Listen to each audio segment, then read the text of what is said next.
Harkesh Kumar deputy attorney ने मामले की जानकारी देते हुए बताया कि 6 जनवरी वर्ष 2021 को महिला थाने में एक महिला ने शिकायत दर्ज करवाई थी कि वह 5 जनवरी को किसी काम से अपने मायके गई हुई थी और घर पर उसके बच्चे अकेले थे। इसी का फायदा उठाकर उसके पति ने रात में उसकी नाबालिग बेटी के साथ दुष्कर्म की वारदात को अंजाम दिया और इस बारे में किसी को बताने पर उसे जान से मारने की धमकी भी दी। अगले दिन उसकी बेटी स्कूल के बहाने से घर से निकलकर अपने नाना नानी के घर पहुंची और अपनी मां को आप बीती बताई, जिसके बाद पीड़िता की मां ने अपने ही पति के खिलाफ महिला थाने में आकर लिखित शिकायत देकर केस दर्ज करवाया और बाद में शिकायतकर्ता, पीड़िता की मां और पीड़िता दोनों ही अपने दिए हुए बयानों से मुकर गए, लेकिन डीएनए की रिपोर्ट के इंतजार में ये मामला अदालत में विचाराधीन रहा।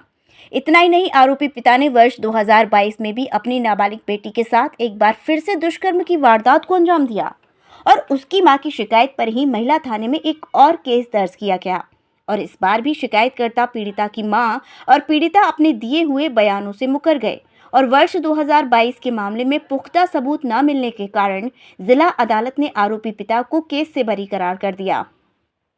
लेकिन वर्ष 2021 के दर्ज मामले की डीएनए की रिपोर्ट आने के बाद आज जिला अतिरिक्त एवं सत्र न्यायाधीश प्रशांत राणा की फास्ट ट्रैक कोर्ट ने डीएनए की रिपोर्ट के आधार पर आरोपी पिता को दोषी करार देते हुए आजीवन कारावास की सजा सुनाई है।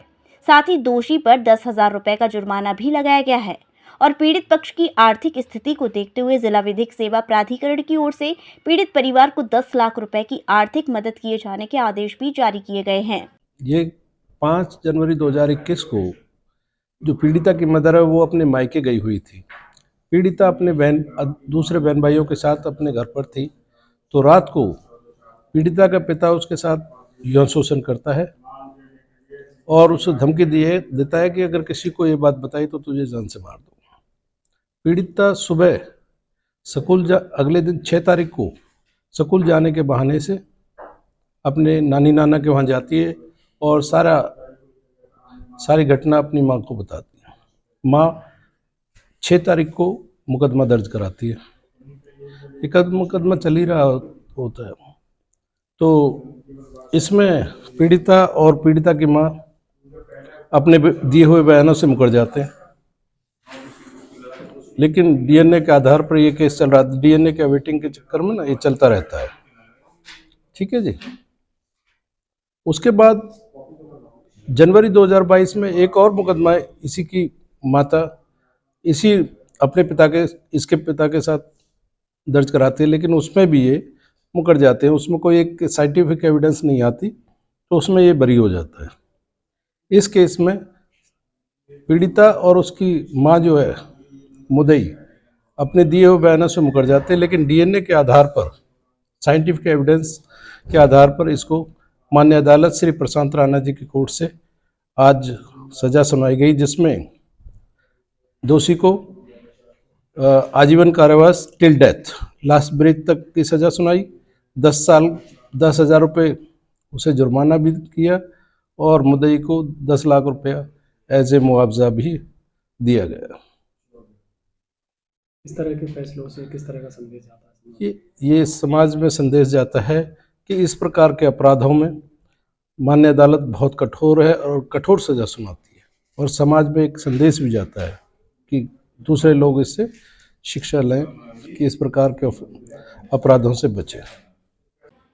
वहीं इस मामले में अधिवक्ता राजेंद्र खत्री का कहना है कि जिला अतिरिक्त एवं सत्र न्यायाधीश प्रशांत राणा की फास्ट ट्रैक कोर्ट ने एक और ऐतिहासिक फैसला सुनाते हुए अपनी ही नाबालिग बेटी के साथ दुष्कर्म करने और उसे जान से मारने की धमकी देने के मामले में आरोपी पिता को दोषी करार देते हुए आजीवन कारावास की सजा सुनाई है। साथ ही आरोपी पर 10,000 रुपए का जुर्माना भी लगाया गया है। उन्होंने कहा कि इस तरह के फैसलों से अपराधियों में भय का माहौल बनता है, जिससे कि वह आगे इस तरह की घिनौनी वारदातों को अंजाम न दें और लोगों का भी जिला अदालत के प्रति अपना विश्वास और बढ़ता रहे।